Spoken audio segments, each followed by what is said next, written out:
3 months ago, everything changed in an instant. A flash of metal, a screech of brakes, and then darkness.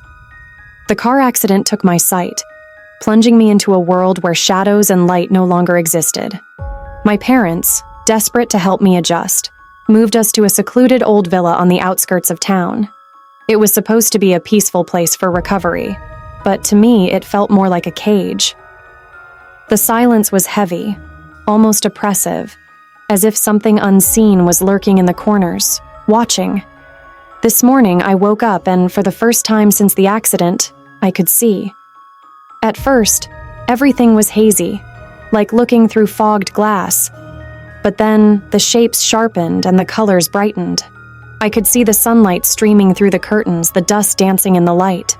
My heart soared. I could see again. I wanted to shout for my parents, to tell them the miracle that had happened. But then I saw it. A piece of paper on the floor beside my bed. The handwriting was jagged, frantic. "Don't tell them you can see." I froze, my mind racing. Who wrote this?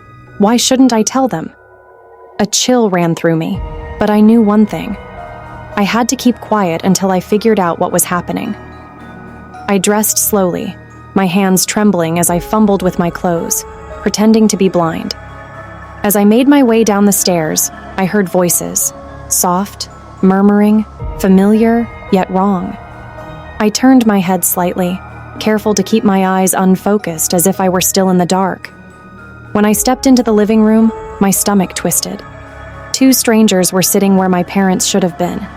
They wore my parents' clothes and had similar features, but the differences were glaring. The woman's hair was too dark, the man's face too thin, and their eyes were empty, cold, like they didn't belong to humans. "Morning, sweetheart," the woman said, her voice too bright, forced, like she was trying to be cheerful but didn't quite know how. "Did you sleep well?"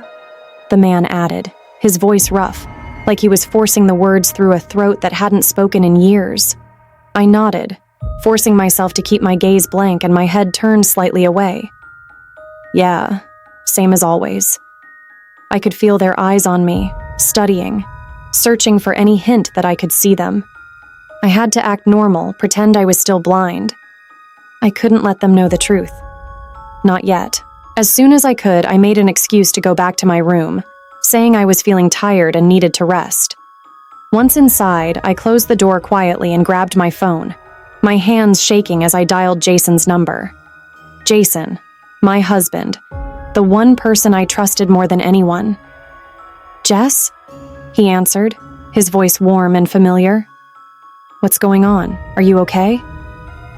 "I can see again, Jason," I whispered, keeping my voice low. "But something's wrong. The people downstairs, they're not my parents. They look like them, but they're not." "What do you mean?" Jason's tone shifted, becoming sharper, more alert. "I don't know who they are, but they're pretending to be Mom and Dad.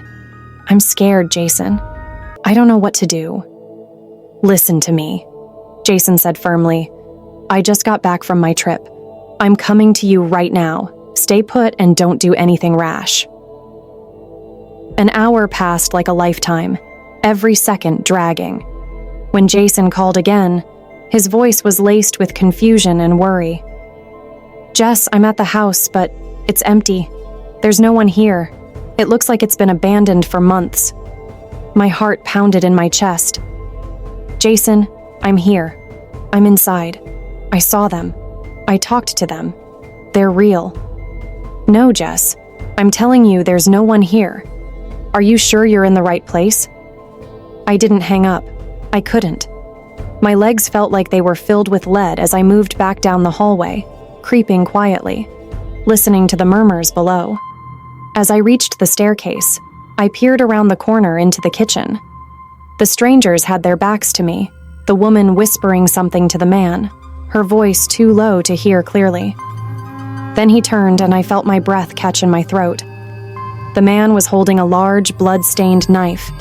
His hands were slick with red, dripping onto the floor, and his face was twisted in a cold, detached focus. My eyes followed his movements as he knelt beside an open cabinet door. Inside, I saw my mother's body sprawled on the floor, lifeless, her eyes open, staring blankly at nothing. The man grabbed her arm, pulling it towards him. He placed the knife against her wrist and began sawing methodically, as if he was cutting through a piece of meat.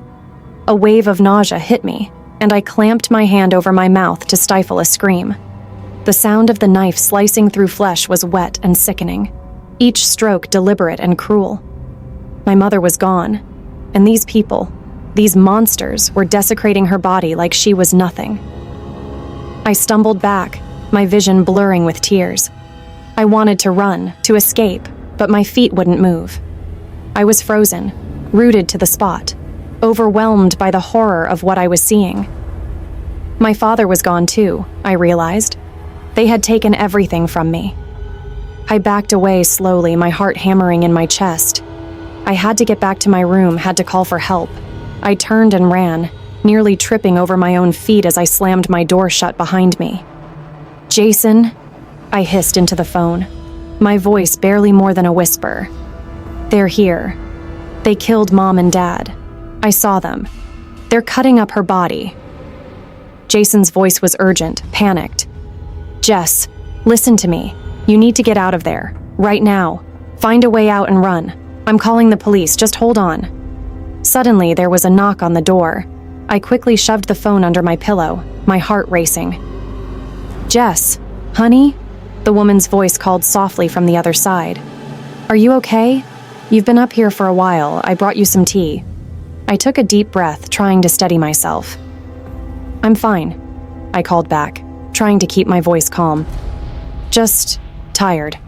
I'll be down in a bit." "All right, dear," she replied sweetly. "Take your time." I waited until her footsteps faded away before retrieving the phone. I needed to think, to plan my next move.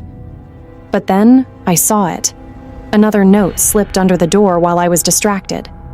The handwriting was the same, scrawled and desperate. "Don't trust anyone. Kill them now or you will face the 6th loop." My hands shook as I read the words. A 6th loop? What did that mean? How many times had this happened before? How many times had I been trapped in this nightmare? I knew what I had to do. There was only one way out of this. I had to end it, once and for all. I took a deep breath, steeling myself as I crept down the hallway, a knife hidden in my hand. I could hear them in the living room whispering, plotting. I couldn't let them get away with this. I wouldn't. With a scream, I lunged forward, the knife plunging into the man's back. He fell to the floor with a grunt, and I turned on the woman, my vision red with rage and grief. She raised her hands, but I didn't stop. I couldn't. I stabbed again and again, the blade slicing through flesh until they were both still. I stood there, breathing hard, my hands slick with their blood. I had done it. I had stopped them. I had broken the loop. But as the adrenaline faded, I felt the world tilt and go black. When I opened my eyes, the bright white of the hospital room slowly came into focus. The harsh fluorescent lights made my head throb, and I blinked, trying to make sense of where I was. A man stood beside my bed, looking worried and familiar, yet somehow out of place. "Jason?" I croaked, my throat dry, my voice shaky and uncertain. He leaned forward, his face soft but serious, his eyes filled with concern. "Jess, it's me, but I'm not your husband. I'm Dr. Jason Reed, your psychiatrist." I stared at him, the fog in my mind starting to clear. The memories of the house, the imposters, the blood, they felt so vivid, so real. "Where am I? What's going on?" I managed to ask, confusion and fear gripping my chest. "You're in the hospital," Dr. Reed said gently, his tone calm and steady, grounding me in the present. "You've been here for several months ever since the accident and the incident at the villa." The words hit me like a sledgehammer. The villa, my parents, those people. My voice trailed off as the memories came rushing back, a flood of horror and grief. Dr. Reed took a deep breath, his expression a mixture of sadness and compassion. "Jess, 6 months ago, you and your parents went to that villa for a weekend getaway. 2 escaped convicts, Sam and Lou, broke into the house. They murdered your parents." I felt the room spin around me, my breath catching in my throat as his words sank in. The screams, the sound of shattering glass, the metallic smell of blood, all of it came back in a rush. But I was there. I saw them. I saw what they did. I whispered, tears welling up in my eyes. "You did," he confirmed softly, nodding. "You were in the kitchen when it happened. You saw everything. But when they realized you were there, you managed to hide in the pantry. That's why they didn't find you. You were the only survivor."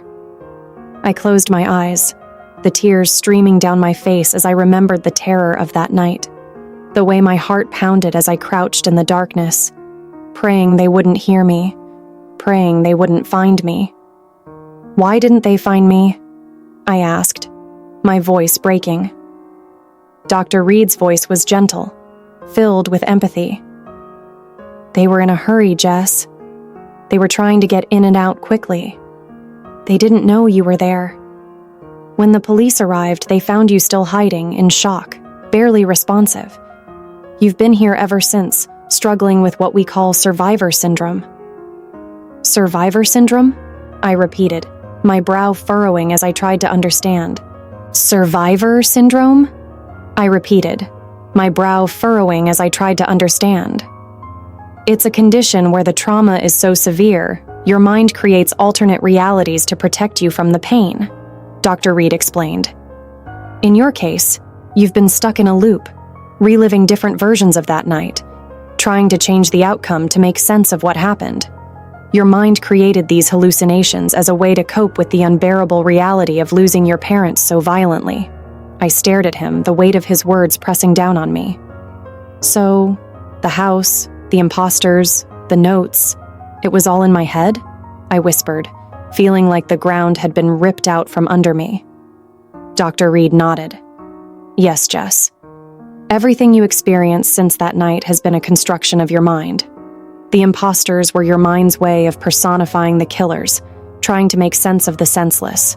The loops, the repeated experiences, they were all manifestations of your brain trying to give you control over something that was uncontrollable." My hands were shaking as I tried to process everything he was saying. "And Jason? The Jason in my head, he wasn't real either?" "No," Dr. Reed said softly, a hint of sadness in his eyes. "You created him as a source of comfort, someone you could trust when everything else was chaos.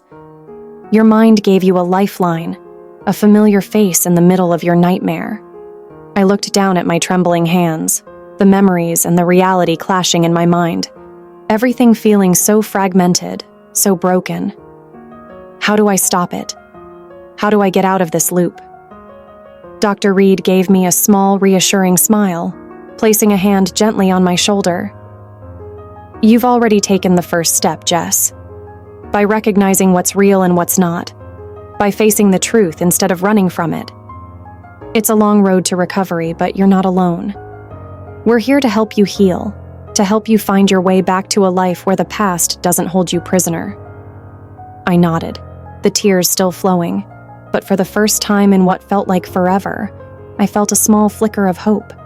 It would be a long road and the pain would never fully go away, but maybe, just maybe, I could find a way to live with it, to remember my parents as they were, not as the twisted figures my mind had created, to find my way out of the darkness and into the light.